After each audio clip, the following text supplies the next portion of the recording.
welcome to Monday Mojo. This week's quote, "The man who slanders his fellow man unwittingly uncovers the real nature of his inner self." Napoleon Hill, author and one of the earliest producers of personal success literature. If you've ever been to the beach before on a windy day, you probably marveled over the power of those waves crashing down on the shore. The amazing power as tons of water smashed the sand and rock relentlessly. Maybe you've even gone for a swim on a day like that when you were a kid. I bet you couldn't wait to jump right in as the water knocked you around like a rag doll. Just as fast as you went, head over heels, back up again you rose to take more punishment with a big grin on your face. That night you probably crawled into bed and fell asleep like a baby. Sounds like fun, right? Then why doesn't that feeling last in other areas of our lives, especially as we grow older? Why can't we see a pounding economy as nothing more than some playtime? Why does work really feel so overwhelming? How does stress even creep into our fabric and begin to tear us apart from the inside out? The relentless beating of life seems endless, exhausting, and exasperating. A far cry from those wonderful days at the beach. There has to be something at play here that's simple. After all, if we consider that all we really need are the basics, air, water, food, and shelter, then how could life be so complicated? Maybe it's just a matter of perspective. Maybe if we looked at life from a simplistic angle, we would see a much different struggle. Let's consider our more animalistic path, a time when we simply strove to exist and fought for the species to survive. Every day we woke up, it was about making it through the day with the basics. We simply had to make sure we didn't get eaten by something bigger than us and find something to eat ourselves. Yet then, even amongst our own, we became cannibalistic. Maybe not quite literally, but more so with respect to who had what and how much. We had the better cave, the better food supply, the better community of people. If it wasn't us, then perhaps we should go and take it away from somebody else. Or worse, what if by some stroke of luck we catapulted to the top of the cherry tree? What then?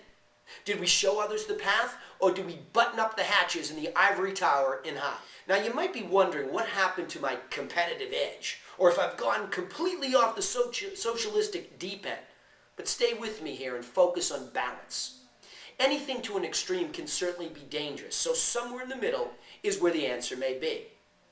Let's first consider how difficult it is to simply survive even in this modern age. We're surrounded by poverty all over the world. Yes, even in your own backyard if you look closely. The majority of people live on the very edge of existence. Many are only a paycheck away from losing everything, even when everything is barely anything. So let's at least recognize that. Certainly we all agree that forcefully or even covertly redistributing wealth is wrong, but why does that have to be the only way to help others? Perhaps the only reason for the discussion to force help is that we've stopped doing it without being asked to do so. These days it seems to take a natural disaster to remind us of our humanity. So why don't we jump on planes more often to go help somebody out, cover a shift, do a day's work on somebody's behalf, and ask nothing in return? Perhaps it's even gotten worse than that. When somebody is down, we really seem to be piling on even more. We just can't wait to kick somebody in the teeth as soon as they trip and fall to the pavement.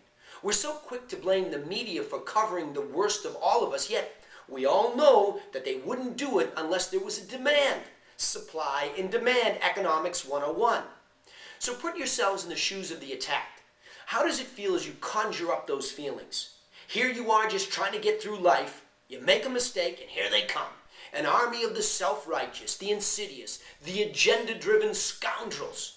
They swoop down upon you like a pack of vultures looking to rip you to shreds so they can stand taller on your corpse. To what end, though? Have they really gained? Isn't there really a part of all humanity that feels a nasty twinge in the gut saying, oh, that could have been me. I wish they'd just stop. So here we are, just a huddled mass of humanity trying to get by. Fighting through the same battle every day. Throw in a bad economy, a natural disaster or two, and then some infighting. Are you kidding me? No wonder why so many of us are turning to something to dull the pain. Drooling like zombies in front of the TV or the computer just to get a tiny moment of relief from the fight. So what can you do about it? Recognize it. Understand that whether you're at the top of the heap or the bottom of the totem pole, you can take action.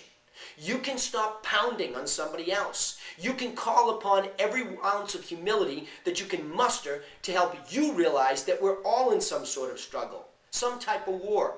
We're all a bunch of boxers bobbing and weaving and ducking the punches just to survive. So let's stop sucker punching each other and instead cheer each other on like a team of enthusiastic kids trying to win the game as a team. Otherwise, we'll just go down as a bunch of pain in the attitudes. Hey, this is Danny Griffin with another Monday Mojo brought to you by freethinkingtools.com, reminding you to think and thrive. We'll see you next time.